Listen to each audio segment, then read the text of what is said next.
Buongiorno, buongiorno, ben ritrovati con Focus TG. Tensione altissima in Veneto dopo la rissa alla Camera dei Deputati contro l'autonomia. Avrete visto la sceneggiata con i tricolori e poi pugni e calci tra parlamentari che sono stati sospesi poi dal presidente Fontana, sono stati sospesi e sanzionati. Avremo qui dalle 13 Alberto Stefani, che è il segretario regionale della Lega e presidente della Commissione bicamerale per l'attuazione del federalismo, perché ovviamente la riforma dell'autonomia differenziata è alla Camera dei Deputati. L'opposizione martedì ha indetto una manifestazione contro l'autonomia con i sindacati e Alberto Stefani annuncerà la proposta di una manifestazione di piazza in Veneto a sostegno dell'autonomia. Sentiamo intanto cosa ha detto oggi a Monteberico, dove è presente per il Monteberico, per quello che si farà sul Monteberico nel 2026. Cosa ha detto Luca Zaia? La violenza va sempre condannata senza se e senza ma, ci mancherebbe, non è ingiustificabile la violenza. Dall'altro però io trovo anche inconcepibile cose che si leggono rispetto a chi che ha ruoli istituzionali, parla di secessione dei ricchi, parla di autonomia che minerà l'unità nazionale, cioè tutte cretinate che nulla hanno a che vedere con questo progetto. Il paese più autonomista d'Europa è la Germania, che noi percepiamo come una grande nazione, e dall'altro me lo lasci dire, tutti quelli che criticano l'autonomia non li ho mai sentiti parlare dei problemi di questo paese, l'Italia a due velocità, le disuguaglianze e molto altro, che sono non figlie dell'autonomia ma figlie di un centralismo che ha fallito. Si vocifera, Presidente, di un certo malumore da parte del federale di ieri Matteo Salvini anche sulle dichiarazioni sue di quel 9%, insomma, che se fosse intervenuto lei a correre avrebbe preso di più, insomma, si parla di qualche tipo di reazione anche da parte del partito nei confronti suoi. Ma guardi, io non ne ho notizia, dopodiché quelle dichiarazioni non mi giustifico ovviamente, ma io l'ho fatta a seguito di una domanda, mi è stato detto, visti i risultati che ci sono stati, si è messa in discussione, diciamo, il consenso della regione. Ho detto, se mi candido domani mattina di certo non lo prendo quel 9%, non era assolutamente una critica riferita al risultato della Lega, visto considerato che ho visto momenti migliori nel mio partito e ne ho visti anche di molto peggiori, come in tutti i partiti, accadrà così per tutti. Sembrano esserci per l'appunto anche voti di sanzioni anche a leghisti veneti proprio per dichiarazioni che sono state fatte nelle ultime ore. Ma guardi, leggo i giornali, ma però a me al momento non risulta, dopodiché se si concretizzeranno commenteremo tutto questo, ma al momento non mi risulta nulla di questo e quindi leggo anch'io i giornali. Se le fonti sono buone ci saranno le sanzioni, se le fonti sono pessime a volte capita non ci saranno le sanzioni. E restiamo a Monteberico perché vi dicevo inizia ufficialmente il cammino che porterà al giubileo di Monteberico nel 2026 per i 600 anni dalla prima apparizione della Vergine a Vincenza Pasini. Tra coloro che sono presenti per questo evento c'è ovviamente il sindaco di Vicenza Giacomo Possamai insieme a Daniele Garbina. A te Daniele. Sì, grazie direttore, buongiorno a te, buongiorno ai telespettatori. Confermo proprio pochi minuti fa su questo tavolo i 5 attori principali, tra cui il sindaco Giacomo Possamai, hanno firmato questo accordo che tiene in mano il sindaco. Buongiorno a tutti, sì, ho in mano il testo dell'accordo, se volete possiamo anche mostrare la copertina che appunto riporta il logo di questo 600°, di questo giubileo del Santuario della Madonna di Monteberico, appunto da quando c'è stata la prima apparizione nel 1426. Sarà uno straordinario evento non soltanto per la città di Vicenza ma per tutto il nostro territorio, per la provincia, per la regione. Infatti c'erano il presidente della regione Veneto Luca Zaia, c'era il presidente della provincia Andrea Nardin, perché il santuario è uno dei luoghi a cui i veneti sono più legati, più affezionati, milioni di presenze ogni anno qui e quindi questo 600° va festeggiato al meglio. Ecco, noi sappiamo che la la particolarità di questo accordo è proprio la compresenza allo stesso piano, no? Le autorità religiose con quelle civili, quelle politiche, ecco, perché comunque è un'opportunità grande di volano economico oltre che di fede. Ecco, abbiamo visto che questo però va organizzata, ecco, questo è importante, perché questo arrivo in massa di quello che si prevede significa anche proporre ai pellegrini anche un itinerario di scoprire Vicenza, ecco, per quanto riguarda il comune, ecco, è importante. Prima, durante la conferenza stampa, ricordavamo com'è il secondo accordo quadro che firmiamo in pochi mesi, perché il primo era stato quello legato alla Dunata degli Alpini, sempre con la regione e con la provincia. In quel caso ovviamente non c'erano, mentre questa volta ci sono, la diocesi e i frati di Monteberico. È un accordo quadro che vuole organizzare tutte le attività di questo 600°, che vuol dire per esempio pensare a nuovi cammini che in questo tempo sono molto di moda, se vogliamo, raccolgono molti appassionati anche laici, non soltanto pellegrini, ma chiaramente con un pensiero per tutti i pellegrini, cioè chi viene qui per motivi spirituali, ma poi convegni, iniziative, mostre, attività, quindi rendere questo luogo ancora più vivo di quanto non sia, ancora più simbolico per i veneti e i vicentini di quanto non sia già. Ecco, a questo punto mi viene da dire veramente buon lavoro, perché di materiale ce ne vuole. Grazie davvero, e ringrazio anche voi e tutta la stampa, voi di Rete Veneta, perché il ruolo dell'informazione in questo senso è determinante, ci aiuterà molto a raccontare gli eventi, le iniziative e anche a promuoverle, a far arrivare nelle case dei veneti. Ecco, allora con questo, direttore, direi che è tutto, lancio la linea allo studio. Grazie molte a Daniele Garbin e al sindaco Giacomo Possamai, poi ovviamente ne parleremo anche dei nostri telegiornali. E ieri per Rete Veneta ascolti record per la festa di Sant'Antonio, dalle 5 del mattino fino a sera, grande mobilitazione dei nostri giornalisti, dei nostri tecnici, soprattutto 60.000 fedeli che hanno assistito alla processione di Sant'Antonio. E andiamo subito in diretta da Chiara Gaiani. A te, Chiara.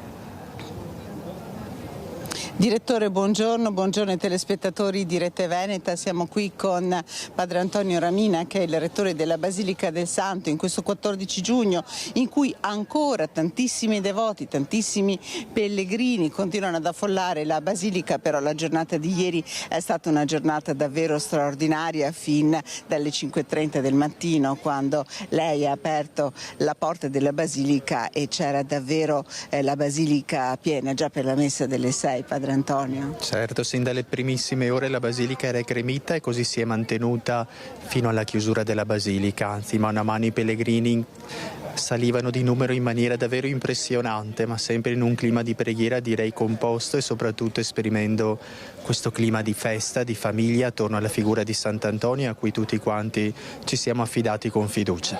Ecco, molti sono stati i pellegrini, anche che le persone, i devoti che hanno seguito la nostra diretta, che ha raggiunto 350.000 persone, senza contare i canali social e poi il sito 13giugno.org, da ogni parte del mondo. E qui proprio anche in Basilica, ieri con i colleghi con cui abbiamo seguito questa straordinaria giornata di fede e anche di grazia, si sentivano parlare tutte le lingue del mondo. È una cosa bellissima. Un volto universale certamente, che era presente al vivo qui ieri, nel senso che davvero le persone che erano presenti in Basilica e sulla piazza e lungo la processione provenivano da tutto il mondo ad esprimere questa comunione che sconfina, che spalanca le porte e che abbiamo vissuto un po' come buon auspicio anche in vista di questo dono che stiamo chiedendo con insistenza, che è il dono della pace. Ecco, se davvero imparassimo da occasioni come queste, in cui persone diverse sanno convivere con grande serenità e rispetto, sarebbe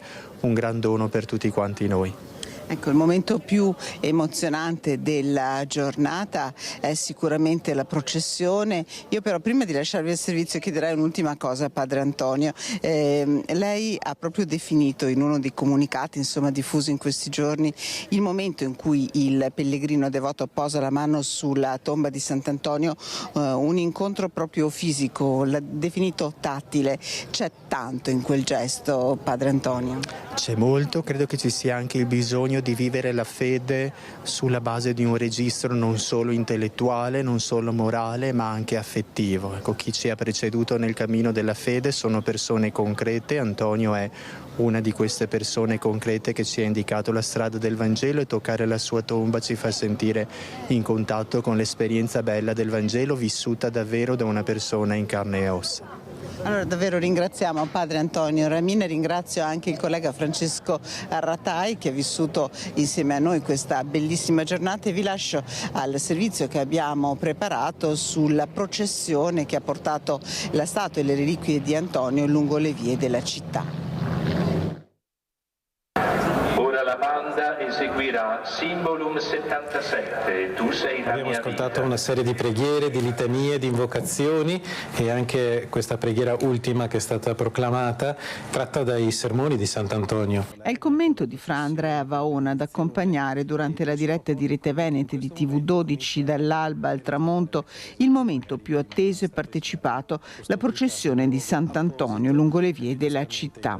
Dal sagrato della Basilica le associazioni, Frati del Santo, i devoti imboccano le strade di Padova che gli rendono omaggio, da via del Santo a via Luca Belludi, le stesse che frate Antonio percorreva per predicare e incontrare la sua gente.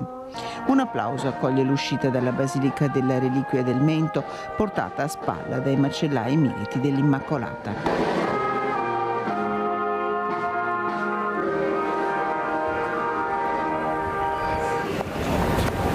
Accompagnata dal ministro provinciale, padre Roberto Brandinelli, ecco la reliquia del dito di Sant'Antonio. In cammino accanto a lui padre Antonio Ramina, il rettore, il vescovo di Padova Claudio Cipolla, il delegato pontificio Diego Giovanni Ravelli, l'ultima a uscire sul sagrato, la statua di Sant'Antonio. Duali di fedeli accolgono il passaggio della processione, padovani in festa per il loro santo, pellegrini giunti da vicino, da molto lontano, alla finestra, i drappi rossi sui balconi, un incedere lento scandito da canti e preghiere. Sant'Antonio, noi ti preghiamo. Venerdì 13 giugno 1231. Al termine l'indirizzo di saluto alla città della comunità dei frati e del sindaco con il padre rettore che prima della solenne benedizione ricorda il messaggio di pace affidato a Sant'Antonio nello straordinario abbraccio che ogni anno stupisce per la grande intensità. Evviva il miracolo della pace, evviva il miracolo di questo giorno e ovviamente evviva Sant'Antonio.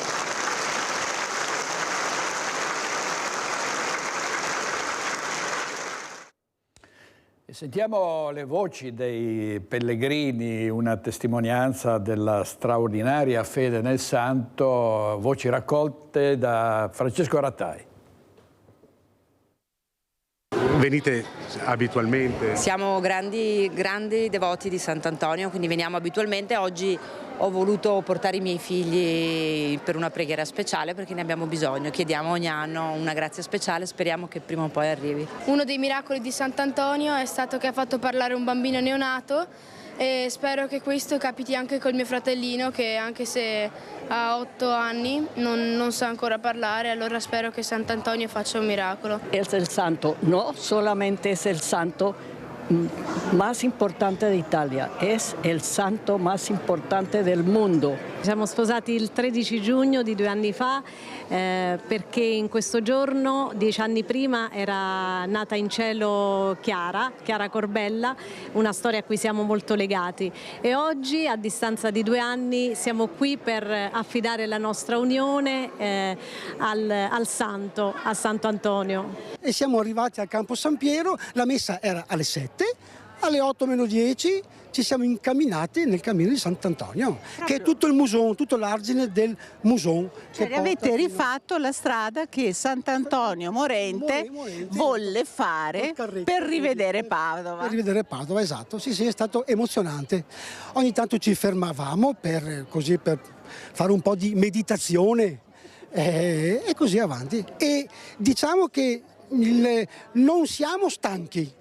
Io sono dal Perù, abito a Monselice e Padova da 23 anni e ogni anno ci svolgiamo al santuario di Sant'Antonio. Sei contento di essere qui? Mi dici? Sì. Sì? Sì. Ti piace Sant'Antonio, è un tuo amico? Sì, molto. E vuoi chiedergli qualcosa in particolare? No. No? Solo salutarlo? Sì. Signora, voi siete molto devoti a Sant'Antonio? Sì. E come mai ha vestito così Francesco? È una tradizione? Una tradizione, da quando è nato. Dove arrivate? Arriviamo dalla Svizzera centrale. Sì, Svizzera centrale, da Lucerna, in Zurigo, San Gal, dappertutto, un po' Basilea anche. Sì, 32 persone siamo. Come tutti gli anni, tutta la comunità rumena presente per fare questa bella processione, ci siamo proprio sentiti vicino al santo. A parte che da noi in Romania Sant'Antonio è venerato tutti i martedì, il Sant'Antonio è sempre tanta gente viene a chiedere delle grazie da parte sua e non possiamo dire che lui non ci viene incontro. Oggi in regia Tori Esposito e Andrea Basso, adesso andiamo in diretta al Ponte della Priula da Cristian Arboi perché è stata sfiorata una strage per via di un camion che ha perso dei grossi blocchi di cemento. A te Cristian. Assolutamente direttore, buongiorno a te e a tutti i telespettatori di Rete Veneta, anche da parte di Alberto Pivetta, che adesso vi inquadra uno dei buchi sull'asfalto provocati da questi blocchi di cemento che sono caduti da un camion in transito. A metà mattina all'incirca questo camion stava percorrendo la rotonda che vedete, è una rotonda molto nota, è la rotonda di Ponte della Priula, uno degli snodi principali della Marca Trevigiana. Stava percorrendo quindi la rotonda in direzione Conegliano quando questi blocchi di cemento, questi 3 tubi di cemento dal peso di 40 quintali ciascuno, sono rotolati praticamente sull'asfalto. Uno in particolare ha sfiorato la Smart di una donna che si stava immettendo nella rotonda da qui sostanzialmente. Questione di pochi centimetri, questione di pochi attimi. Fortunatamente il tubo di cemento si è fermato davanti alla Smart, ma è stata una mattinata comunque complicata perché sono intervenuti i vigili del fuoco, le forze dell'ordine, la polizia locale del Coneglianese e il soccorso stradale con autogru. Sono state operazioni complesse. Qui con me c'è Marco Favero del soccorso stradale cenedese. Insomma, una mattinata complicata. Abbastanza, sì, abbiamo risolto il problema di questi tubi con l'autogru, li abbiamo riposizionati al posto nel rimorchio e abbiamo liberato la rotonda e il traffico che era molto nel caos, perché è stata una mattinata veramente di caos, quindi avete dovuto operare con una certa velocità. Certo, una certa velocità e anche una certa velocità. Ecco, lei mi ricordava poco fa di un incidente analogo con esito diverso a Falzè diversi anni fa. Sì, una ventina d'anni fa che una pressa è scivolata dal rimorchio e è andata a schiacciare una macchina e poi lì è morto. Insomma è stata una tragedia veramente sfiorata anche questa mattina. Certo, sì. Grazie Favero, gentilissimo davvero. E tra l'altro esattamente un anno fa, perché era il 9 giugno se non sbaglio, non so se ti ricordi direttore, ma sicuramente quella signora di San Biagio di Callalta travolta in bicicletta, travolta proprio da un blocco di cemento che si era staccato da un'autogru trasportata da un camion. Quindi davvero questa mattina Susegana, Ponte della Priula possono tirare un sospiro di sollievo. Sono entrato nel frattempo nel negozio di barberia di Michele e Andrea che appunto sono qui a ridosso della rotonda. Buongiorno. Andrea, ti disturbo veramente un minuto. Tu che cosa hai visto, che cosa hai sentito? Noi abbiamo visto, più che altro abbiamo sentito al momento subito il rumore del metallo e del tubo di cemento che cadeva dal camion e poi il tubo ha rotolato ed è andato a fermarsi sulla vettura, su sta povera Smart, condotta da una signora bionda che è rimasta in macchina fino all'ultimo secondo, cioè si è fatta travolgere dal tubo e fortunatamente senza riportare nessun danno. Si è fermato poco prima il tubo, insomma, sostanzialmente. No, il tubo ha centrato la macchina. Dunque si è sentito il rumore della lamiera che si accartocciava sul tubo, però... Si è appoggiato. Sì, proprio si è appoggiato, sì. La signora è scesa, è stata soccorsa, diciamo, ma neanche. Sono andati a vedere come stava l'autista e appunto la macchina che era dietro di lei, il conducente della macchina che era dietro di lei, e poi è arrivata tutta la gente, solite cose insomma che succedono. È andata davvero bene così. Grazie Andrea. Michele, confermi ovviamente, anche tu eri qui presente. Sì, confermo, è andata benissimo. Come è andata, che non è successo niente, nessuno si è fatto male. La signora poverina ha preso tanta paura, secondo me, perché è rimasta là ferma in macchina, però tutti si sono accertati che stava bene, non si è fatta male, per fortuna è andata bene così. Diciamo anche fortunatamente non c'erano biciclette, non c'era nessuno che passava, perché proprio il camion era in mezzo alla corsia, perché arrivando da quel fosco ha invaso giustamente la corsia per poi uscire verso Susegana. E per fortuna non è passato nessuno nel mentre, ecco, per fortuna è andata bene, la signora sta bene. Grazie Andrea e Michele, grazie, davvero buon lavoro. Allora Alberto, ritorniamo fuori soltanto per un attimo, il tempo di dirvi che le indagini sono affidate alla Polizia Locale del Coneglianese, guidata dal comandante Claudio Mallamaggi, che ho sentito poco fa al telefono. Chiaramente, insomma, potrebbero esserci delle conseguenze penali, questo è ovvio, per la ditta. Chiaramente bisognerà verificare poi anche tutti i termini della sicurezza, se questi blocchi di cemento fossero ancorati o no nella maniera corretta, ma ovviamente siamo appena usciti dalla fase emergenziale. Come potete vedere il traffico sta defluendo regolarmente e quindi sarà un pomeriggio probabilmente di indagini da questo punto di vista. Per il momento, direttore, è davvero tutto da Ponte della Priula, che può tirare quindi un sospiro di sollievo. Con Alberto Pivetta ti restituisco la linea. Grazie molte Cristian, grazie a te Alberto Pivetta. Vediamo un femminicidio a Tombolo nel settembre scorso. Una donna, Liliana Cogita, era stata uccisa, questa era la prima pagina del Resto del Carlino che ne parlava, strangolata e lasciata agonizzante in casa. L'omicida aveva detto: l'ho soffocata. In corso il processo, per l'uomo è stata disposta la perizia psichiatrica. Sarà la perizia psichiatrica a stabilire la capacità di intendere e di volere al momento dell'omicidio di Youssef Moulay Mahid, il 49enne di origine marocchina, reo confesso dell'uccisione della compagna Liliana Cogita nel loro appartamento di Tombolo. A stabilirlo la Corte d'Assise del Tribunale di Padova, che ha concesso 60 giorni di tempo all'incaricato per depositare la relazione e fissato la prossima udienza al 19 settembre. Era il 21 settembre dello scorso anno quando l'uomo soffocò la compagna con un cuscino a causa della gelosia per un presunto tradimento della donna nell'appartamento che condividevano in via Vittorio Veneto. Dopo aver vagato per tutta la mattina, il 49enne si era presentato alla caserma dei Carabinieri di Tombolo intorno alle 14 del giorno stesso, confessando il delitto.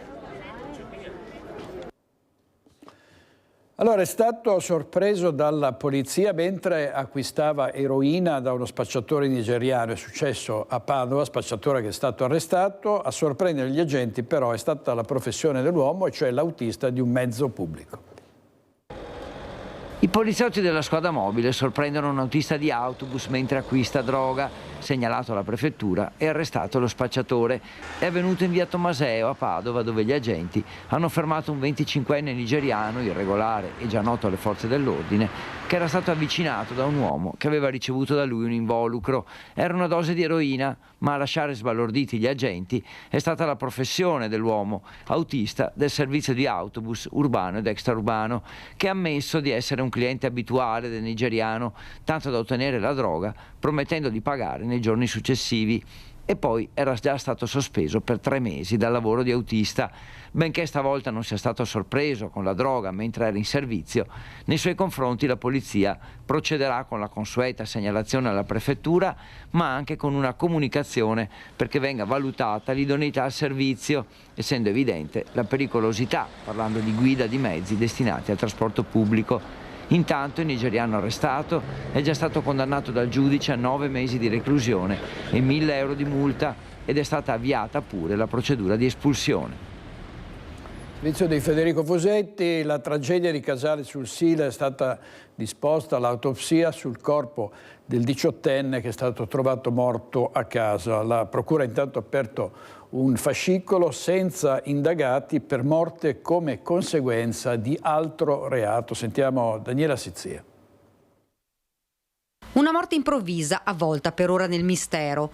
Filippo Simionato, 18 anni, è stato trovato privo di vita dalla mamma rientrata a casa nel pomeriggio. Era disteso a terra nella sua camera con segni evidenti di un'intossicazione. Accanto c'erano alcune bottiglie di birra e farmaci che il giovane prendeva abitualmente. Il 18enne, infatti, con qualche problema di fragilità da tempo, era in cura con una terapia. La chiamata dei familiari al 118, ma all'arrivo gli operatori del SUEM non hanno potuto fare altro che constatarne il decesso. La salma è stata poi trasportata all'obitorio dell'ospedale Cafoncello di Treviso. La procura ha aperto un fascicolo senza indagati per morte come conseguenza di altro reato. Questo per poter disporre l'esame autoptico che verrà eseguito nei prossimi giorni. Saranno effettuati anche tutti gli accertamenti tossicologici per cercare di dare delle risposte ad una morte per il momento inspiegabile. Gli inquirenti sospettano che il decesso possa essere dovuto ad un'intossicazione di farmaci, alcol ed altre sostanze, un mix fatale. Attualmente pare invece esclusa l'ipotesi di un gesto estremo. Le indagini dei carabinieri che stanno ricostruendo le ultime ore del ragazzo appena maggiorenne. È stato sequestrato anche il cellulare per verificare con chi avesse avuto contatti, ma soprattutto capire chi avesse incontrato poco prima di tornare a casa. La morte di Filippo ha lasciato la comunità di Conscio sotto shock. Ci stringiamo attorno alla famiglia del giovane, a tutti loro esprimo la nostra vicinanza, dichiara il sindaco di Casale sul Sile Stefania Golisciani. La perdita improvvisa di un ragazzo così giovane rappresenta un dolore immenso per tutti noi.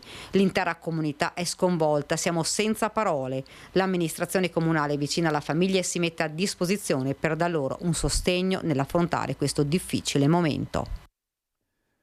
Andremo avanti più tardi con la cronaca nera, adesso apriamo una finestra su Venezia perché si pensava che il ticket d'accesso avrebbe rallentato il turismo e è successo esattamente il contrario. Andiamo subito da Filippo Fois.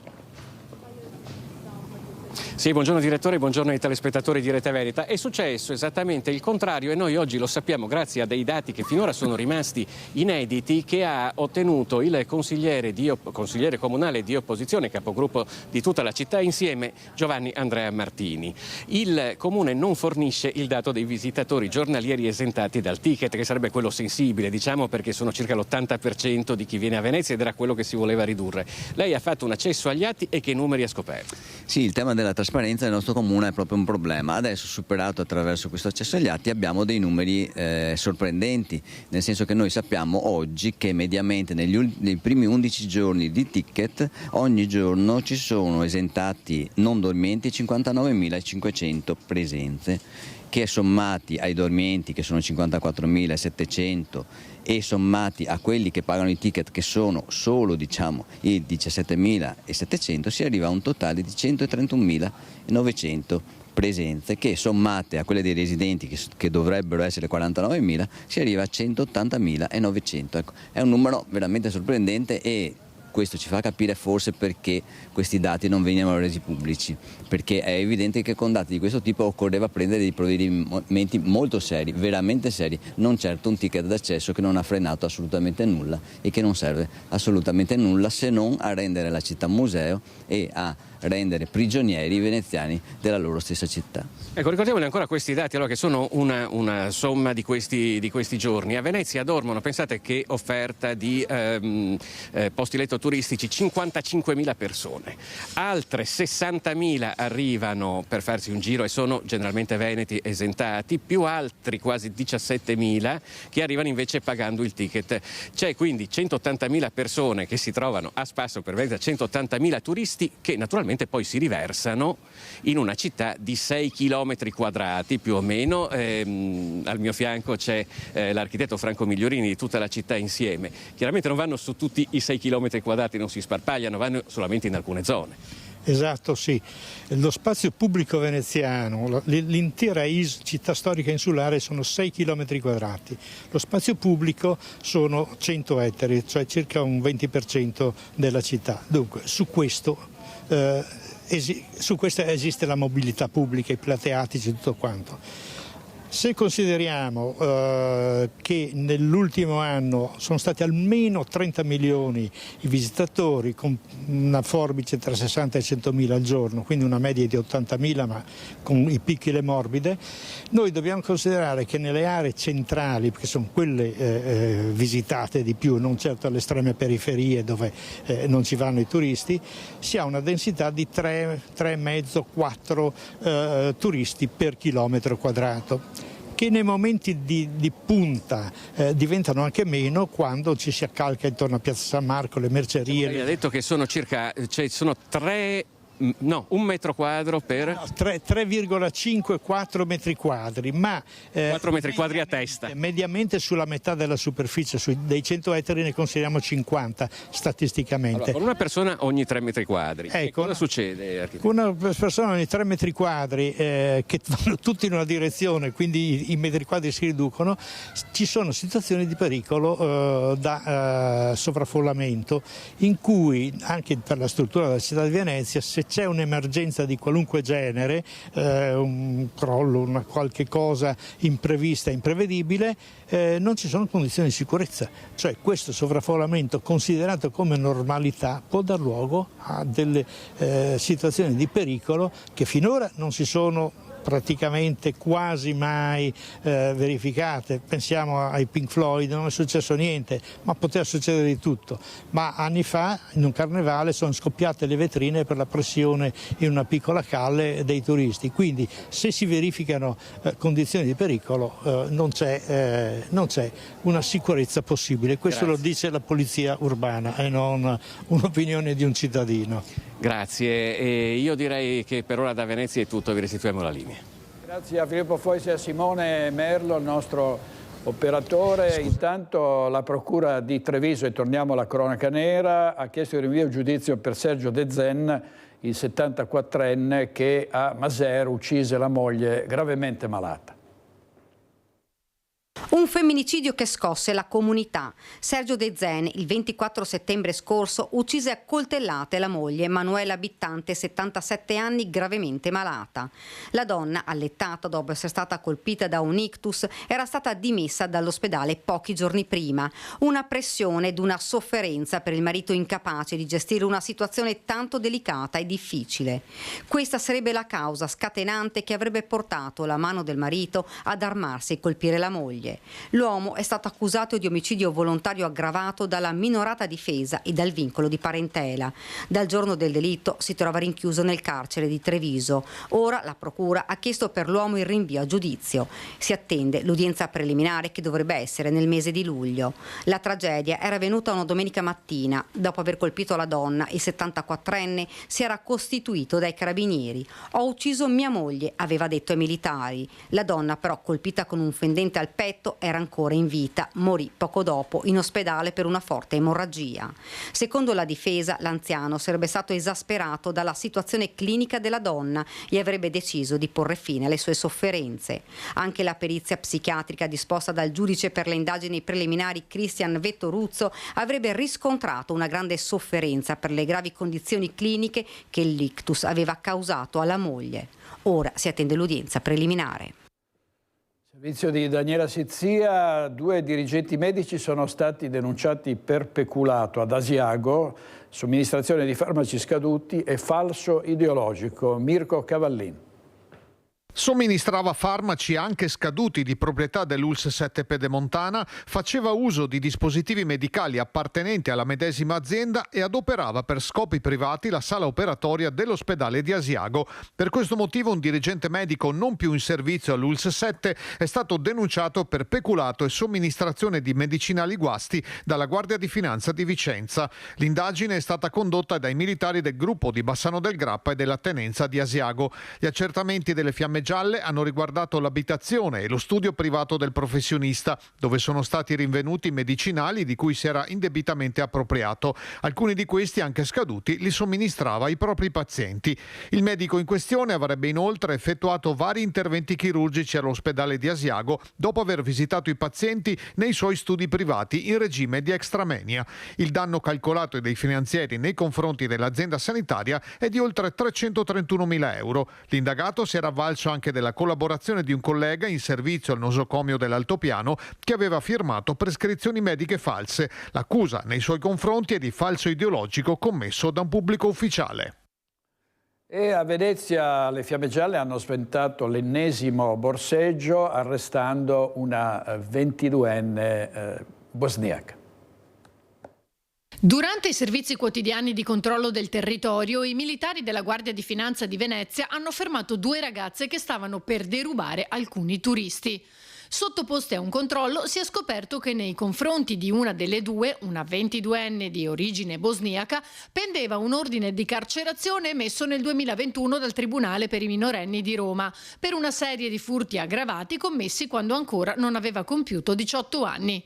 A quel punto i finanzieri l'hanno arrestata e, vista l'età inferiore ai 25 anni, in relazione ai reati commessi prima di diventare maggiorenne, è stata accompagnata presso l'Istituto Penitenziario Minorile Femminile di Pontremoli. Le attività di contrasto anche al fenomeno dei borseggi delle Fiamme Gialle, insieme alle altre forze dell'ordine, continuano sia nel centro veneziano che in terraferma. Continuano ad aumentare le cyber truffe, bisogna stare molto attenti e questo è l'ennesimo appello alla cautela da parte dei carabinieri.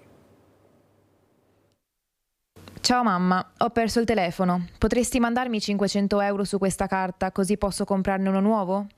Così cita uno dei tanti messaggi che continuano ad arrivare sui dispositivi cellulari dei cittadini, portandoli ad effettuare pagamenti di centinaia o addirittura migliaia di euro. Capita spesso di soggetti che vengono avvicinati mediante SMS che vengono inviati sul proprio cellulare, fingendosi il figlio o la figlia di queste vittime, indicando di aver perso il cellulare o di averlo smarrito. È il caso di un 70enne di paese che ha ricevuto un messaggio del figlio dicendo di aver cambiato numero di cellulare perché danneggiato o smarrito. Subito dopo erano indicati il nuovo numero e un link che ha portato la vittima ad effettuare 2 bonifici per un importo complessivo di 1.400 euro su una carta prepagata poi risultata inesistente. Il truffatore 35enne è stato identificato e denunciato dai carabinieri. Malviventi che puntano sul fattore sorpresa e sulla paura per fare leva sulle vittime. Tra le truffe più in voga quella della chiamata con il numero delle forze dell'ordine. Mediante appunto l'utilizzo di software specifici sul display del telefonino della vittima compaiono numeri riferiti a comandi dell'arma, uffici di polizia e quindi ingenerano ovviamente nella vittima la convinzione che l'interlocutore sia effettivamente chi dice di essere. Fenomeno in crescita che vede 6 persone denunciate in pochi giorni. Il caso più eclatante è quello ai danni di un 62enne di Valdobbiadene. Presunti operatori bancari si sono fatti accreditare mediante raggiri 13.900 euro tramite SMS e chiamate. Il conto dell'uomo è stato bloccato dopo la denuncia. L'appello del tenente colonnello Marco Turrini è quello di mantenere la massima allerta e fare pieno affidamento sulle forze dell'ordine. Nel dubbio, chiamare sempre le forze dell'ordine.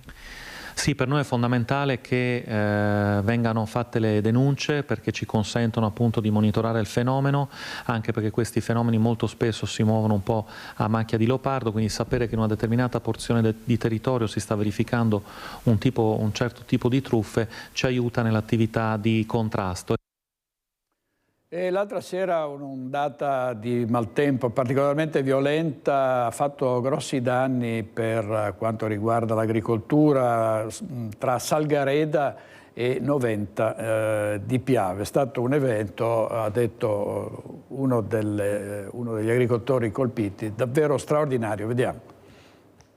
Qua sono caduti circa una pressione d'acqua di 720 mm ora e unitamente al vento circa 70 km orari e la grandine se vuole può tranquillamente testimoniarla sui tralci, vedere ormai non è rimasto quasi nulla. Una cosa così non l'ho mai vista da quando che ho il monitoraggio dei dati aziendali. Giovanni Busanello mostra i numeri di una nottata da Tregenda, così come certificati dalla centralina meteo professionale installata a presidio dei suoi campi, diversi ettari sul confine tra Salgareda e Noventa di Piave. Questo è quello che è capitato in 10 minuti furibondi e il risultato lo testimoniano le immagini. In via Concordia poche le colture risparmiate, così i vigneti dell'azienda dell'ex campione di nuoto Leonardo Tumiotto, dove si è recato anche il sindaco di Salgareda Andrea Favaretto, che ha incontrato mamma e sorella. Erano proprio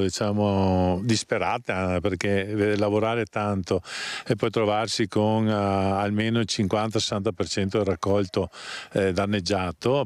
Vedete, questi qui si porteranno oltre i danni locali, cioè odierni, di questa raccolta di uva di quest'anno, quello che ci sarà, ma tutti i danni successivi nelle annate successive, insomma. Il mix di grandine e vento ha spogliato e distrutto i vigneti, ma non solo. Con il passare delle ore la conta dei danni si aggiorna al rialzo. Anche il mais, ma anche il frumento che si trova qua vicino, anche aziendale mio, praticamente distrutto. Di sopra, tranciato a livello dove passava il vento, tutto lo vedi.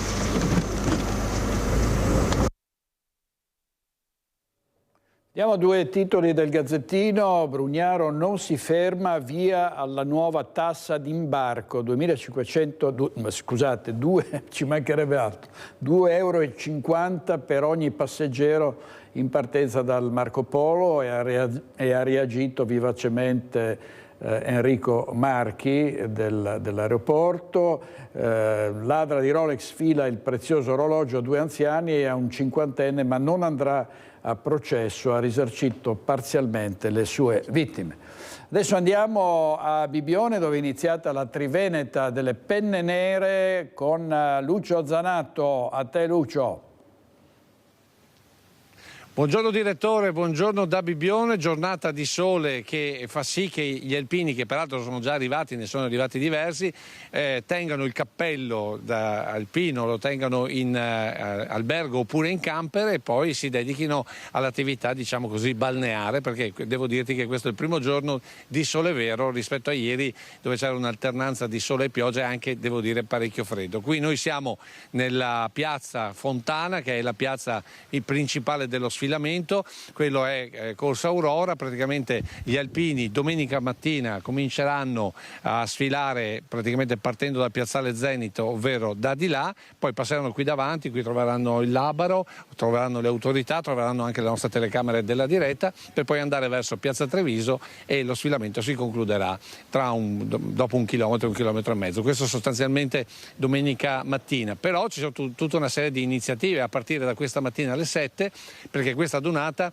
è intitolata Dalle Alpi a quota zero. Noi siamo a quota zero, come si dice, perché ci bagniamo i piedi sull'Adriatico, però questa mattina alle 7 gli alpini, una staffetta del ricordo, sono partiti dal Passo della Mauria, che è praticamente il confine tra Veneto e Friuli, dove nasce il tagliamento, e quindi seguendo tutto il percorso del tagliamento arriveranno domani pomeriggio intorno alle 17:30 circa qui a Bibbione, si fermeranno prima al ponte di Bevazzana con una cerimonia davvero toccante, con dei fiori che verranno lanciati in mare in ricordo di tutti i caduti, e poi naturalmente alle 18, perché qui ci sarà un altro momento importante, ovvero l'alzabandiera. Noi invece seguiremo la diretta della Santa Messa, che invece verrà officiata dal Vescovo di Pordenone domani alle 11 qui vicino a Cesarolo, una frazione proprio di Bibbione, anzi di San Michele al Tagliamento, perché qui siamo nel comune di San Michele al Tagliamento, e questa sostanzialmente è la giornata. Oggi pomeriggio invece, e lo racconteremo questa sera,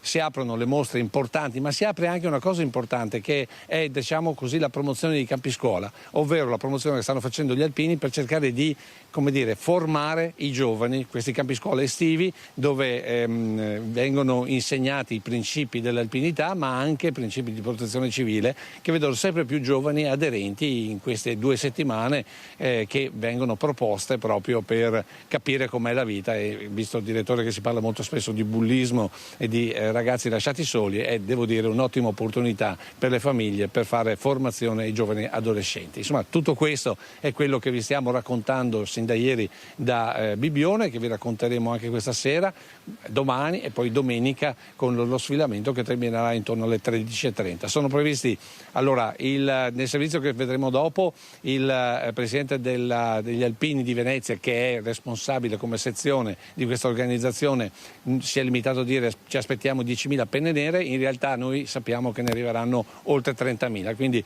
uno spettacolo come sempre per ricordare, insomma, chi sono gli alpini. Detto questo, se sei d'accordo, vediamo insieme il servizio che noi abbiamo realizzato ieri proprio sulla preparazione, sul primo giorno di preparazione di mostre e di altre attività, e poi ti restituisco la linea.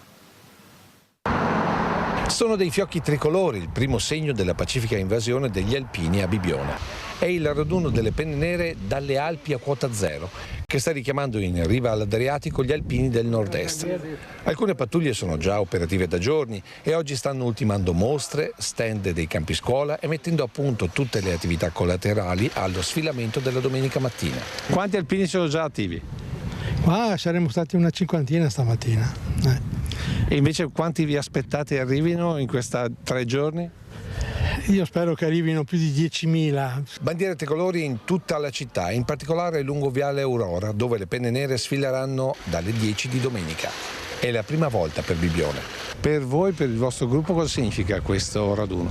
È una soddisfazione, insomma, mettere in piedi una manifestazione del genere. Insomma, qui da noi non c'è mai stata, ospitare tutti questi alpini è una bella cosa. Insomma. Oltretutto dimostrare che gli alpini stanno bene anche a quota zero. Assolutamente sì. Bibbione è arrivato dopo le guerre, però insomma l'entroterra del nostro comune di storia ne ha passata, insomma, sia la prima che la seconda guerra mondiale, quindi insomma qualcosa da raccontare abbiamo.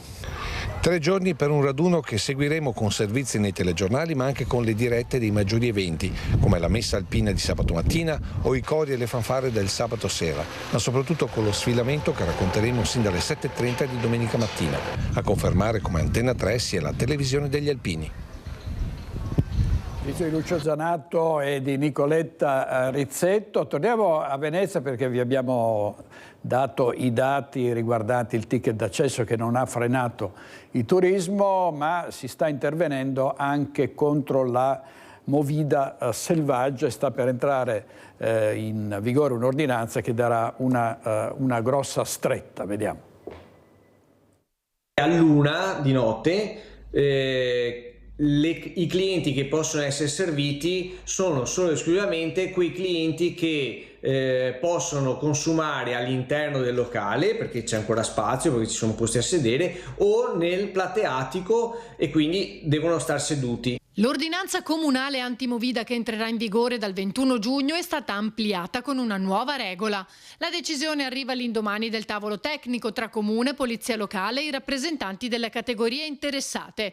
Tutti d'accordo che dopo una certa ora i clienti non vadano in giro con i bicchieri in mano, sostando spesso e volentieri sotto le abitazioni con i rumori che ne conseguono. Se verranno prese con i bicchieri in mano fuori dalle aree, saranno multate le singole persone.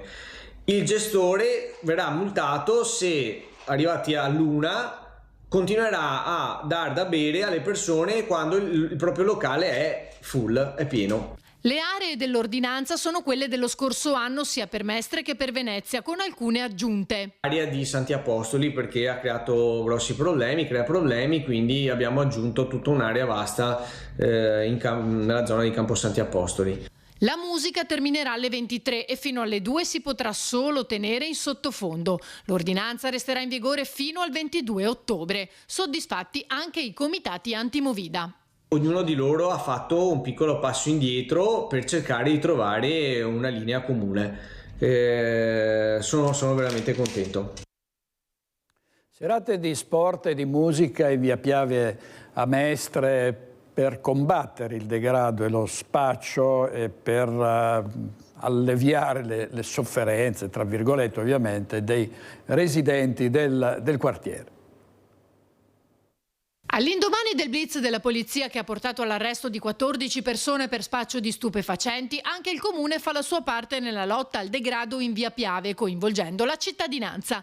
Venerdì infatti torna la terza edizione del Miglio di Mestre, la corsa su strada, sul modello anglosassone. Aperta per tutte le età, ragazzi o anche adulti. Partiranno prima i ragazzi con una distanza, il mini miglio così chiamato, con una distanza minore, ma poi anche gli adulti che si cimenteranno nella distanza proprio del miglio. Iniziativa che abbiamo lanciato 3 anni fa come risposta a situazioni di degrado, di insicurezza che c'era nel quartiere. Di sicuro non risolveremo il problema, ma cerchiamo di dare una serata di tranquillità al quartiere, di gioia e di sport. Lo sport è un momento cruciale, importante per cercare di combattere queste situazioni. Con il Miglio prenderà avvio anche il Via Piave Summer Garden in collaborazione con Confcommercio, che animerà la zona fino al 14 agosto, tutti i giorni dalle 11 alle 23. Concerti, poi palco aperto, poi verranno a suonare i ragazzi dell'Hybrid e poi anche giochi per i bambini, la possibilità di aggregazione con i giochi di ruolo, le PlayStation, gli europei di calcio. La cosa diversa è che saranno aperti sempre, ci sarà un presidio fisso di 2 persone la sera e di una persona di giorno per garantire la sicurezza delle persone, dei cittadini e dei turisti che vogliono stare a far feste. In sicurezza. Non sono mancate però le polemiche sollevate già qualche mese fa da parte di alcuni commercianti della zona, cui sarebbero stati chiesti dei soldi per avere uno spazio. La Confcommercio col dottor Matteo ci ha chiesto quella cifra e dopodiché io non ho più sentito niente. Ribadisco, ci ha chiesto 20.000 euro per poter partecipare. Io 20.000 euro non li tiro fuori e non partecipo, mentre i nostri colleghi cinesi e il Bangladesh hanno ricevuto la proposta di poter partecipare e sulla lettera c'era scritto non dovete pagare niente, sulla loro email che hanno ricevuto non dovete pagare niente, come conferma che avevano chiesto prima dei soldi. Accuse sempre rigettate da Confcommercio e l'assessore ribadisce. Le casette di Confcommercio ci sono, quindi chi vuole andare dentro ha sempre la possibilità di andarci. Dopo se ci sono personalismi o ci sono visioni diverse, questo fa parte della democrazia e nella democrazia ci sta. Però 2 o 3 casette libere ci sono, quindi se uno ha voglia di mettersi in gioco lo può fare tranquillamente. Avremo qui tra poco ospite in studio l'onorevole Alberto Stefani, che poche ore fa ha lanciato una proposta, e cioè una grande manifestazione di piazza di militanti e sostenitori in difesa dell'autonomia. Tra pochissimo lo sentiremo su questo, ovviamente, e altro sul confronto tra Lega e Fratelli d'Italia in vista delle regionali del 2025. Polemiche dopo il voto dei sindaci, il capitolo elezioni a Preganziol, tanto per fare un esempio, non sembra affatto chiuso. Le forze di centrodestra sono infatti pronte a fare ricorso per la corretta ripartizione dei seggi. La coalizione a sostegno del candidato sindaco Gianni Cestaro chiede infatti l'applicazione del testo unico enti locali, che non prevederebbe l'attribuzione del premio di maggioranza alla sindaca Elena Stocco, perché le liste del centrodestra complessivamente hanno ottenuto oltre il 50% dei voti validi. Da un lato quindi Elena Stocco ha ottenuto 204 voti in più rispetto a Cestaro, dall'altro le liste a lui collegate hanno superato la metà delle preferenze. Se passasse la linea dei ricorrenti, il Consiglio Comunale di Preganziol si ritroverebbe con 9 consiglieri comunali del centrodestra e 8 del centrosinistra, quindi con un sindaco senza maggioranza. E andiamo a Macerata sul Piave, dove il sindaco uscente Lamberto Marini strappa la vittoria all'avversaria Casellato per 79 voti, come vi abbiamo raccontato. Quest'ultima però ha presentato richiesta formale in prefettura per il riconteggio delle schede. È arrivata questa mattina un'unica comunicazione della prefettura con cui il viceprefetto incaricato chiedeva al nostro segretario comunale di assicurare che tutti i 10 segretari delle 10 sezioni elettorali fossero in possesso dei requisiti di legge per poter espletare la loro funzione. Tutti i 10 segretari sono in possesso dei requisiti previsti. Occhi puntati sulle elezioni a Macerata sul Piave, dopo la chiusura di una campagna elettorale definita da entrambe le parti pesante e non senza colpi bassi, è la candidata sconfitta per un pugno di voti, 79, Floriana Casellato, a chiedere il riconteggio delle schede, denunciando alcune anomalie. Richiesta formalizzata in prefettura all'indomani del verdetto. Intanto credo che sia un po' anomalo, no? Che un genitore candidato faccia fare il segretario al proprio figlio. Presidente di seggio, il figlio del sindaco eletto Lamberto Marini. Non vi è, a mia conoscenza, nessuna norma di legge che vieta che mio figlio possa fare il segretario in un seggio. Tra l'altro, aggiungo, se può essere utile per qualcuno, che non è che mio figlio ha fatto il segretario perché lo voleva fare, non si trovava un segretario per quel seggio. Poi il nodo delle matite comuni usate al posto di quelle copiative. Le matite per votare devono essere matite copiative, che poi vengono conservate in cassaforte, sono una busta con i sigilli, c'è tutta una procedura. Ho fatto anch'io il presidente di seggio. Si sono immediatamente accorti al seggio che stavano distribuendo la matita sbagliata, l'hanno ovviamente sostituita e questo è stato verbalizzato. Denuncia Casellato anche il fatto che i seggi siano stati aperti anche prima del consentito con la rimozione dei sigilli, senza la presenza degli scrutatori e dei rappresentanti di lista.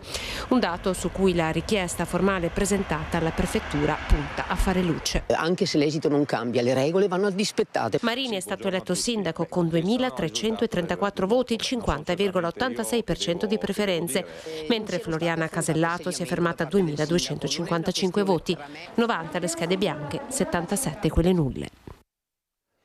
E sull'altopiano di Asiago 2 donne hanno conquistato i comuni di Gaglio e di Roana. Sentiamo Vanessa Banzato.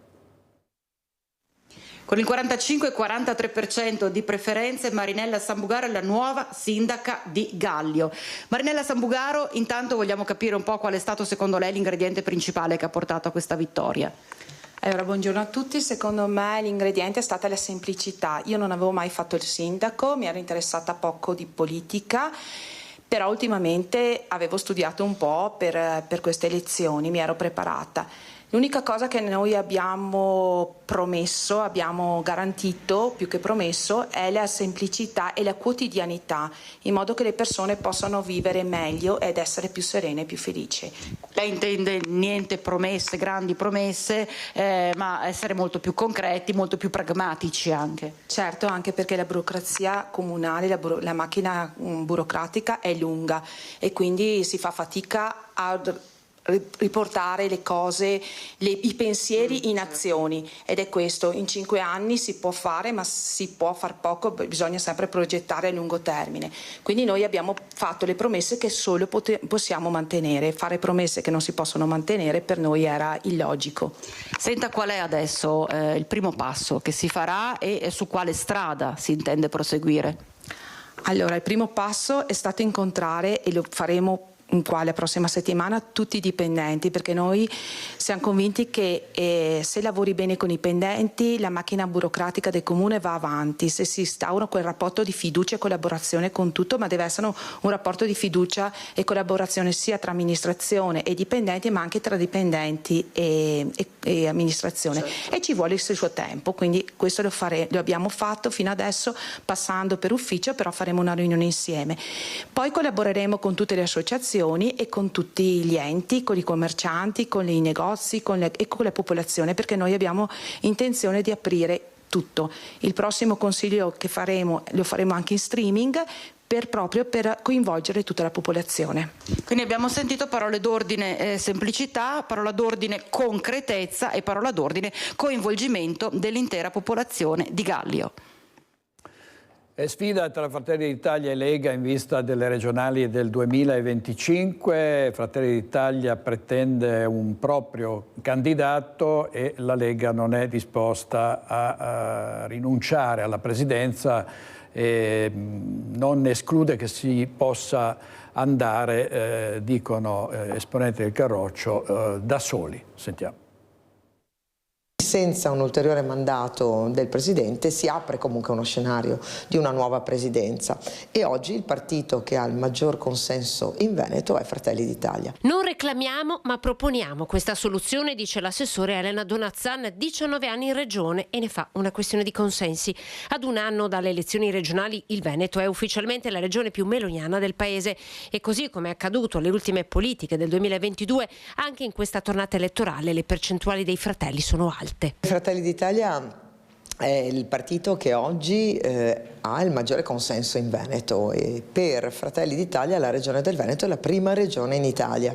Inoltre Fratelli d'Italia non ha nessun presidente di regione nel nord Italia. Una serie di frecce scoccate dall'arco che non chiama alla resa dei conti ma chiede lucidità nelle intenzioni degli alleati. Donazzan è limpida, dalla sua alle oltre 60.000 preferenze, oltre a quelle perse per colpa del voto disgiunto. Si dice per questo pronta a lasciare l'Europa se richiamata per una campagna elettorale in regione. Potrei avere un profilo legato alle competenze, certamente, le metto a disposizione dei veneti, del mio partito e della coalizione. Nessun passo indietro dunque, nonostante la Lega all'indomani del voto abbia cercato di ricompattarsi al suo interno, con il consigliere capogruppo Alberto Villanova in linea, e non succedeva da tempo, con il suo segretario Alberto Stefani, che a mezzo stampa ha ipotizzato per il Carroccio anche la corsa in solitaria. La Lega insomma non rinuncerà a proporre il proprio candidato. La nostra è una regione che è stata la culla del leghismo, è una regione che è amministrata da diversi anni dal nostro governatore Luca Zaia e se non potrà essere lui a governarci perché da Roma non vorranno ancora ascoltare la richiesta che parte dal territorio di concedere un ulteriore mandato, ecco allora che noi come Lega avremo secondo me il dovere di mantenere la guida di questa regione perché per noi è una regione da un valore simbolico e politico inestimabile. Quindi ha fatto bene il nostro segretario Alberto Stefani ad aprire a tutte le possibilità. Andiamo in pubblicità, ma state con noi perché avremo qui, proprio dopo la pubblicità, l'onorevole Alberto Stefani. State con noi, grazie.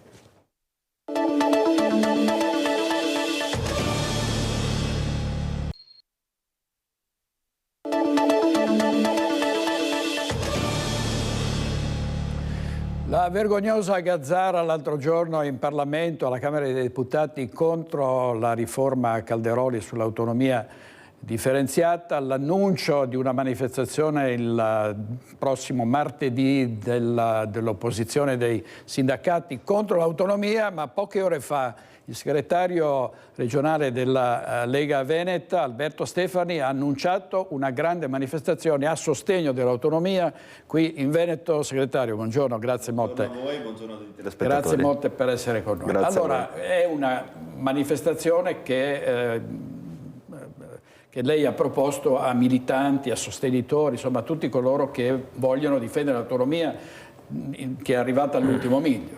Assolutamente sì, siamo davvero alle ultime fasi finali di questo percorso, un percorso che ho visto nascere in sede parlamentare, che adesso sta arrivando al voto finale della Camera la prossima settimana.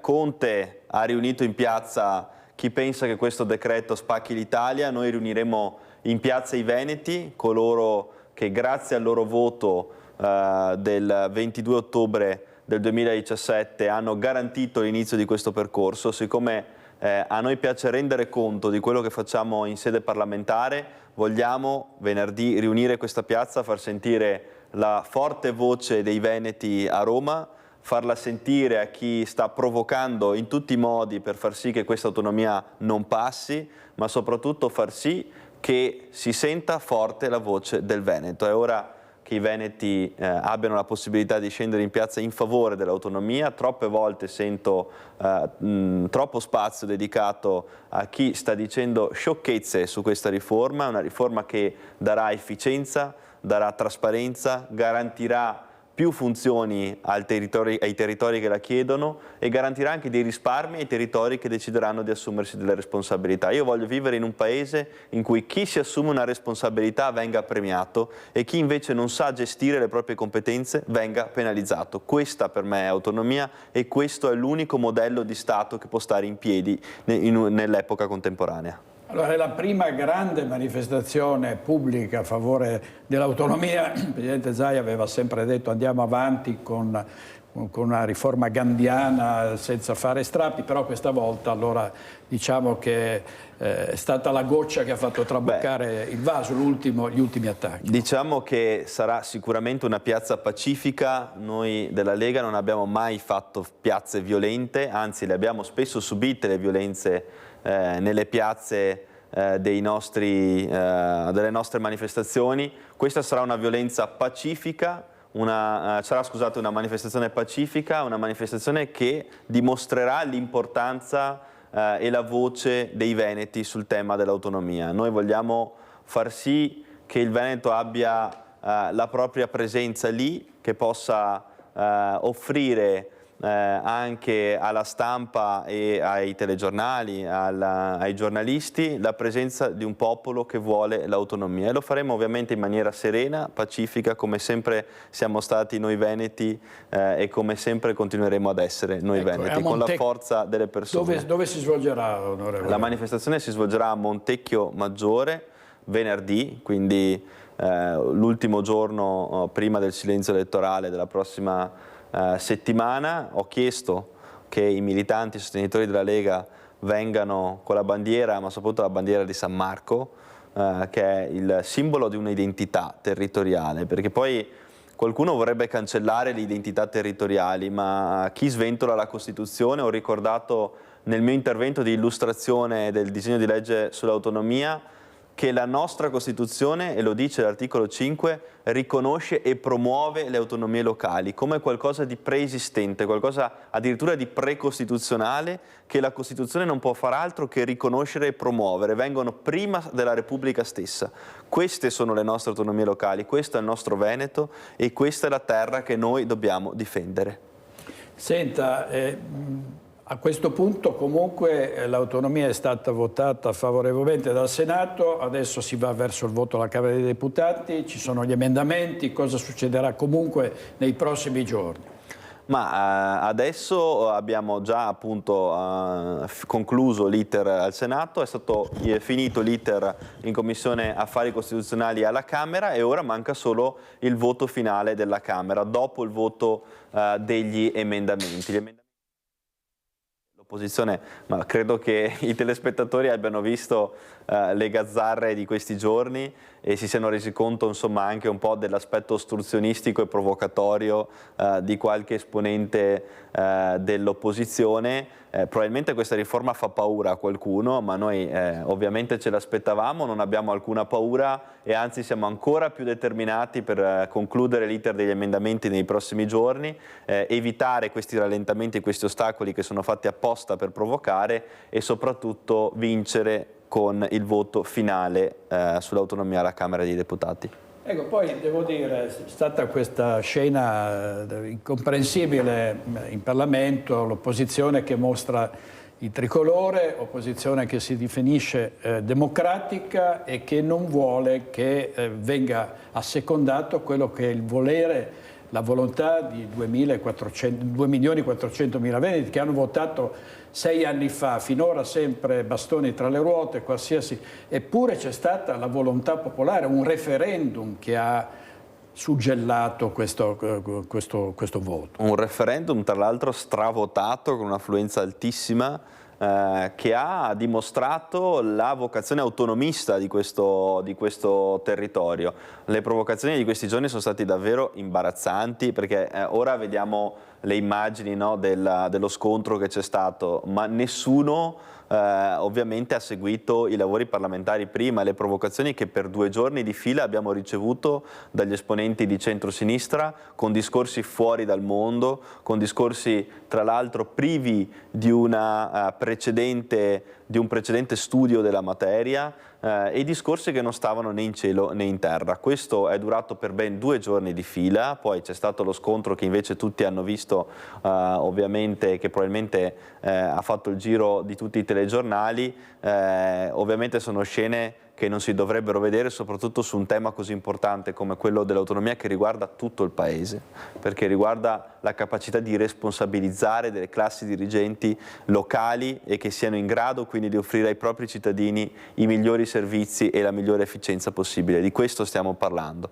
Per noi l'autonomia è una riforma straordinaria. Peraltro, mi permetta di dirlo, io ero presente in quel momento perché ero al banco dei relatori, e vedere un esponente che con la bandiera cerca di cingere, quasi di avvolgere il ministro dell'autonomia è stata una provocazione davvero pesante, che non giustifica ovviamente poi tutto quello che c'è stato dopo, perché ci sono stati degli scontri tra tutti i parlamentari di tutti i colori politici e una bruttissima immagine ovviamente del Parlamento. Ma la riforma dell'autonomia è una riforma che deve andare avanti e che non può essere oggetto o vittima di provocazioni. Allora, sentiamo cosa ha detto Andrea Martella, segretario regionale del Partito Democratico, che peraltro era in aula durante la protesta. Sentiamo.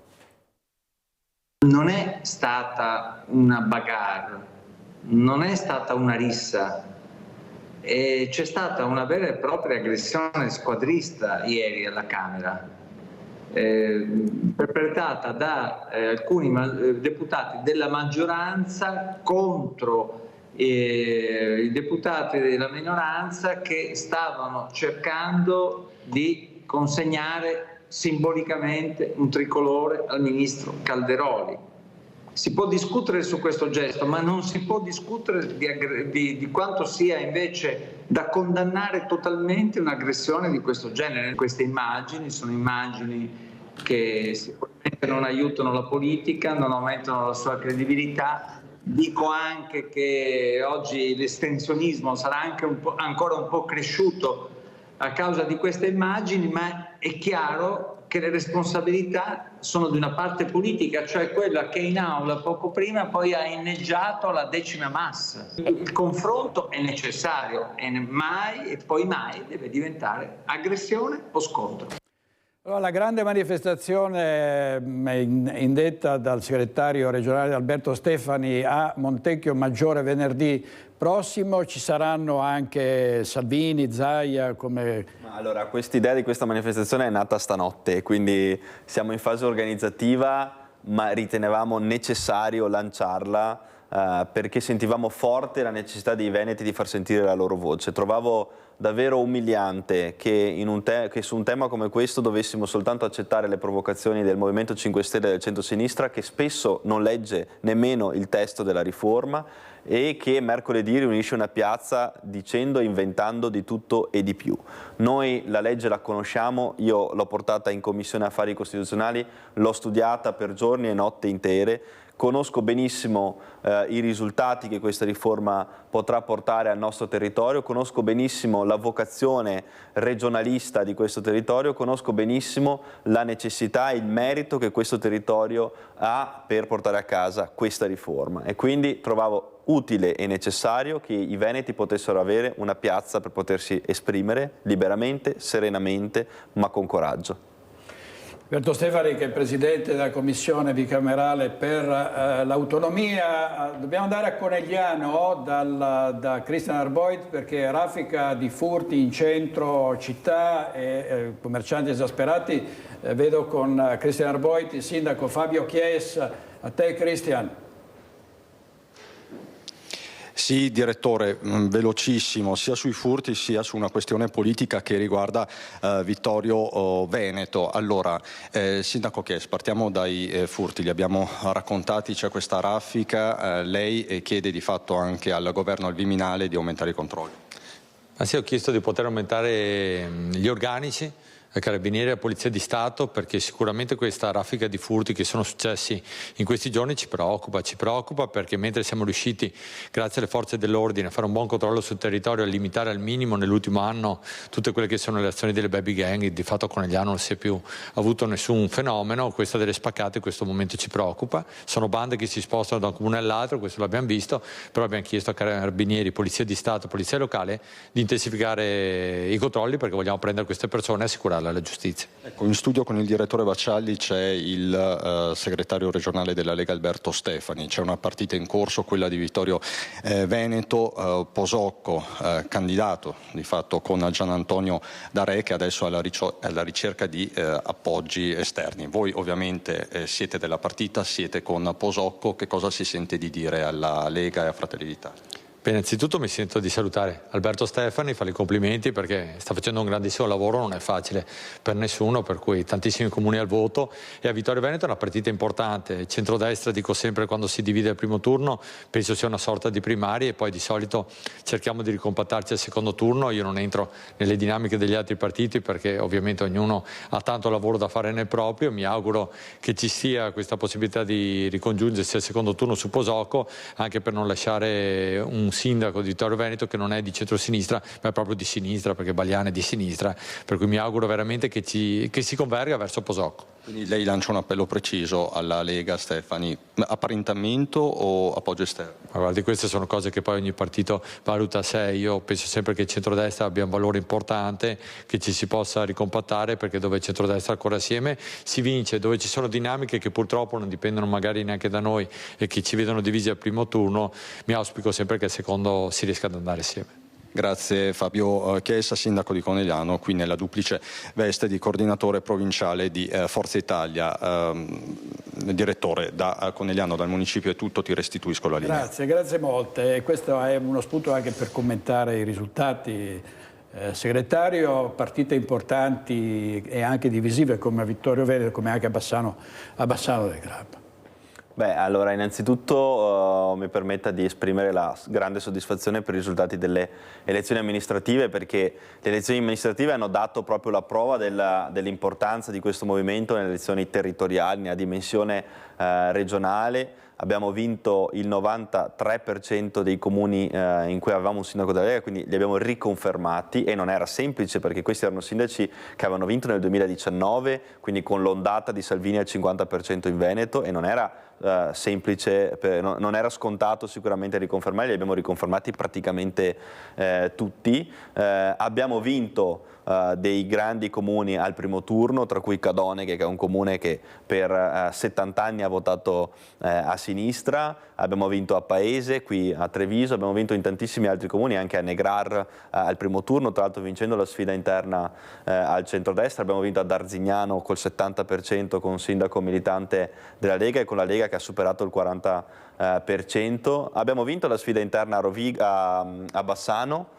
dove Nicola Finco, dato per spacciato, supera il sindaco uscente alleato con il primo partito in Veneto, che è Fratelli d'Italia, e Nicola Finco, grazie alla Lega, di fatto con una possiamo dire formazione civica e Lega, vince questa sfida e ora si appresta a vincere il ballottaggio. Queste sono le sfide che hanno dimostrato che la Lega sul territorio ha dei risultati molto importanti, ha delle figure molto importanti, ha delle personalità che riescono a coagulare intorno a sé del consenso importante, e questa per noi è anche la sfida che poi ci porterà ad affrontare le prossime regionali. Il voto territoriale è un voto diverso rispetto al voto europeo, rispetto al voto nazionale. Sul territorio non si vota Giorgia Meloni, sul territorio si votano delle persone, e le persone sono decise dai partiti, e sarà fondamentale scegliere le figure migliori a livello territoriale e a livello regionale. Per quanto riguarda Vittorio Veneto, è forse l'unico comune in cui la Lega è rimasta fuori dal ballottaggio. Lì c'è una situazione particolare che conosciamo molto bene. Come sempre accade e come sempre ci hanno insegnato gli storici della Lega, le decisioni spettano alla base, quindi abbiamo la necessità di ascoltare la volontà della sezione di Vittorio Veneto. La sezione di Vittorio Veneto, la base dei militanti della Lega, gli storici militanti della Lega ci indicheranno la via da seguire anche per il ballottaggio. Ecco, segretario, intanto ovviamente si sta già parlando, si sta già molto discutendo sulle regionali del 2025. Oggi i giornali riportavano le sue dichiarazioni in cui diceva: se sarà necessario correremo da soli, no? Noi abbiamo visto che le amministrative, dove abbiamo corso da soli, nella stragrande maggioranza, anche con delle trattative un po', possiamo dire, anche azzardate che abbiamo fatto, perché sicuramente sono state trattative coraggiose che però ci hanno permesso di vincere tantissimi comuni, ci hanno permesso di presentare i nostri candidati sindaci prima degli altri, quindi gli altri partiti sono stati costretti a venirci dietro, insomma l'avevamo detto anche proprio tra l'altro in questo studio quando siamo usciti, abbiamo schierato i nostri sindaci di improvviso già verso i primi di marzo. Questa sfida amministrativa ci permette anche di pensare che a livello territoriale abbiamo donne e uomini e soprattutto civiche e territoriali in grado di vincere questa sfida e di poterlo fare anche qualora ci fossero delle difficoltà in coalizione. È ovvio che il nostro alveo naturale resta la coalizione del centrodestra, per me è un ragionamento che si instaura all'interno della coalizione del centrodestra con la Lega che sul territorio veneto riesce a tenere attorno a sé partiti autonomisti, civiche territoriali e strutture civiche che grazie appunto all'apporto anche di figure esterne al partito hanno permesso ai nostri comuni, ai nostri sindaci di vincere questa sfida, ai nostri candidati sindaci di vincere questa sfida territoriale. L'abbiamo vinta oggi, speriamo di vincerla anche ai ballottaggi, tra l'altro mi permetta di sottolineare che Rovigo, capoluogo di provincia, sfiora la vittoria al primo turno per 150 voti e si appresta adesso a vincere il ballottaggio. Speriamo quindi che i risultati vengano anche al ballottaggio e poi ovviamente cercheremo di strutturarci nella migliore ipotesi possibile per affrontare anche la sfida delle regionali. Allora, onorevole Stefani, andiamo a Tolmezzo, credo adesso, perché abbiamo parlato prima delle penne nere a Bibione per la Triveneta, Alpini anche a Tolmezzo, a Gemona. Andiamo subito da Oscar Costantini, a te Oscar. Omar. Eccoci direttore, grazie per la linea. Ci troviamo a Piazzale Vittorio Veneto qui a Tolmezzo, dove è appena giunta la staffetta che è partita questa mattina dalle sorgenti del fiume Tagliamento, infatti non a caso discesa del Tagliamento dalle Alpi a quota zero. Adesso c'è il passaggio del testimone, prima ci sarà la deposizione della corona d'alloro ai monumento qui ai caduti di Tolmezzo e poi ci sarà, come detto, il passaggio di testimone per riprendere la staffetta in direzione Gemona-Venzone. Allora vediamo se riusciamo a fare al volo proprio Vitaliano Pistolato, ecco qua, che è uno degli organizzatori di questa cosa, per spiegare insomma come funzionerà e come procederà il tutto. Adesso il tutto procede come facciamo un'ora ai caduti e un silenzio qui a Tolmezzo, poi la staffetta verrà cambiata e andiamo verso Amaro, da Amaro andiamo giù verso Venzone, dove ci sarà un'altra manifestazione all'interno di una caserma dell'8° Alpini. Bene, grazie a Vitaliano Pistolato che ci ha spiegato un po' il tutto. Adesso prendiamo proprio la cerimonia e dopodiché passeremo di nuovo la linea al direttore Luigi Baccialli. Tutti attenti! Onore ai caduti!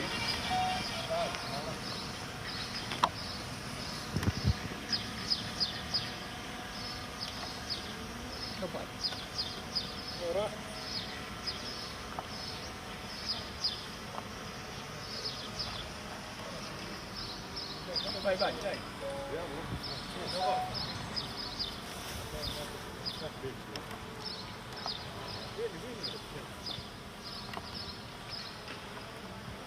Vai.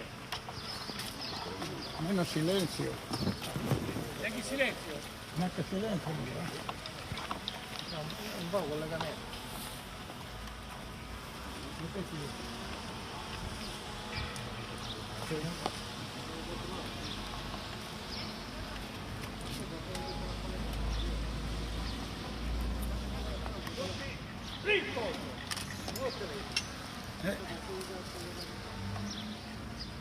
Silenzio, niente. Silenzio.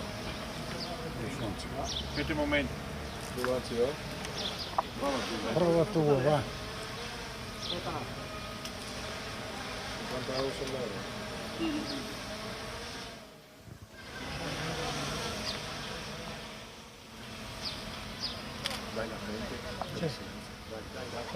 Pronti?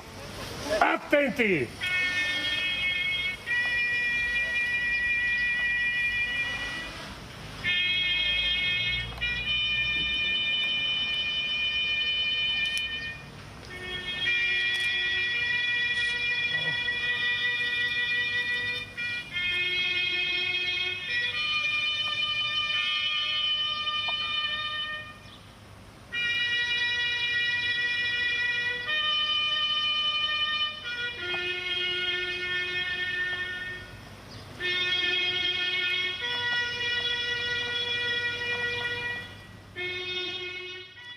La manifestazione degli alpini a Tolmezzo, ritorniamo con l'autonomia, una grande manifestazione venerdì prossimo a Montecchio che è stata lanciata questa mattina dal segretario regionale della Lega Alberto Stefani. Questa è una bandiera, segretario, che abbiamo qui dal 22 ottobre del 2017, è la bandiera dell'autonomia. E l'autonomia è trasversale, no, direi. 2.400.000 veneti non erano soltanto della Lega, erano di centro, di destra, di sinistra, no?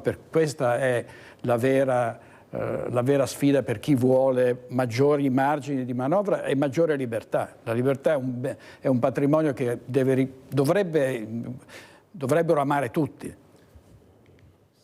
E vorrei anche ribadire che provo dispiacere quando vedo esponenti di sinistra o di altri partiti dell'opposizione che non ascoltano la voce magari dei loro elettori veneti, perché magari qualche elettore a sinistra veneto vede invece magari qualche parlamentare votato qui in Veneto che va contro il tema dell'autonomia. Infatti io ribadisco sempre, no, quando si va ai seggi, guardare chi si vota, perché tanti partiti vengono in Veneto e ti piazzano figure di altre regioni. La Lega è l'unico partito che ha sempre candidato veneti in Veneto e questo è qualcosa che secondo me rende merito ad un partito, ma soprattutto è anche il partito grazie al quale questa autonomia oggi vede l'iter conclusivo, perché magari quando si parla con la gente si pensa che l'autonomia si possa approvare premendo un bottone. Cioè il percorso che abbiamo fatto per approvare questa legge è un percorso di commissioni, di notti insonni, di fatiche, di battaglie, di gazebo, di magari qualche errore, perché poi nella vita come in politica qualche errore si può anche commettere, ma non abbiamo mai perso di vista la nostra stella polare, in particolare qui in Veneto, perché questa riforma nasce da un consiglio regionale, nasce da un Parlamento che hanno collaborato, nasce da figure istituzionali come il presidente Zaia che ha portato questa riforma al centro dell'agenda politica non solo del Veneto ma anche del Paese, nasce da Matteo Salvini che ha accolto questa riforma e l'ha portata come primo punto delle riforme istituzionali del nuovo governo Meloni, prima del premierato. Perché in questo momento, se vedete, stiamo assistendo a un doppio binario, l'autonomia alla Camera e il premierato al Senato, ma il premierato è una riforma costituzionale che quindi dovrà fare un doppio passaggio Camera-Senato. Questa, una volta che viene approvata alla Camera, è legge dello Stato, perché al Senato è già stata approvata. E ci sono già 9 materie non leppabili. Esattamente, e ci tengo a ribadire questo, ha fatto bene il direttore perché questo è un tema molto importante. Ci sono 9 materie non riferibili ai LEP, perché ci vengono a raccontare che i LEP impedirebbero l'autonomia. Ci sono 9 materie che non sono riferibili ai LEP, che possono già passare subito, che possono passare immediatamente, e poi ce ne sono altre materie che potranno passare una volta costituiti i LEP. Ma il comitato LEP, ed è notizia di questi giorni, sta già concludendo l'iter, quindi di fatto stiamo parlando di una riforma che aprirà la strada al negoziato già dal minuto dopo, e la Regione Veneto con i suoi tecnici che conosco benissimo e che ringrazio, non faccio nomi perché rischio di non ringraziarli tutti, ma collaboro con loro ovviamente da Presidente della Commissione sul federalismo fiscale, e sono persone che hanno già tutto pronto per aprire il negoziato il giorno dopo. Questo, mi permetta di dirlo da segretario della Lega, è merito di un partito che l'ha posto al centro dell'agenda politica, che ha chiesto questo punto come un punto fondamentale per l'agenda politica del governo e per l'azione politica di questo governo. È il primo governo di centrodestra da quando abbiamo approvato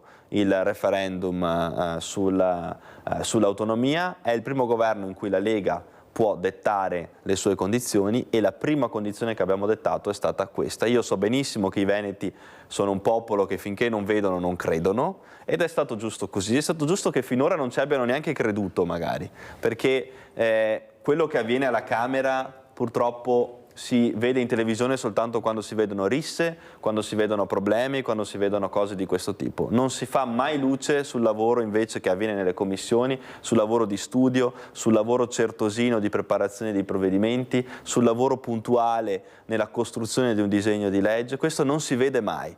lo vedranno una volta che viene approvato e sono sicuro che tantissimi veneti che ho incontrato in piazza anche a queste elezioni europee, che dicevano l'autonomia non la porteremo mai a casa, nel momento in cui vedranno invece la notizia che l'autonomia è stata approvata, torneranno a credere in questo movimento politico e torneranno a capire che c'è stato un movimento politico che la bandiera dell'autonomia, nonostante tante difficoltà, nonostante tanti ostacoli, nonostante tante provocazioni, l'ha tenuta alta fino alla fine. Allora, grazie Alberto Stefani. Andiamo 2 minuti di pubblicità e poi torniamo per i saluti.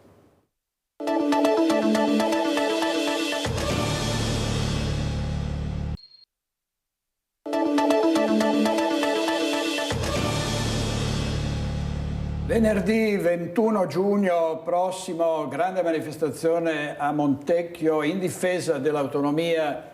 Segretario, si prevede, credo, tantissime persone, no? Tanti militanti, tanti sostenitori. Noi contiamo che sia la piazza dell'orgoglio leghista e dell'orgoglio veneto, una piazza di riscossa, ma una piazza che soprattutto difenda la bandiera per la quale ci siamo iscritti in questo movimento, che è la bandiera dell'autonomia, la bandiera della libertà, la bandiera della nostra terra. Questo è il motivo per cui io mi sono iscritto in Lega e sono sicuro che tantissimi altri militanti e simpatizzanti che magari in questi mesi abbiamo visto un po' meno saranno in piazza con noi e torneremo a conquistare i cuori di chi crede nella libertà e chi crede nell'autonomia. Grazie molte all'onorevole Alberto Stefani, a presto. Ovviamente noi seguiremo questo evento in Veneto a Montecchio venerdì il 21 di giugno. Grazie molte anche a Andrea Bassio e a Tony Esposito, i nostri registi. Ci vediamo stasera a Focus alle 21:15. Buona giornata.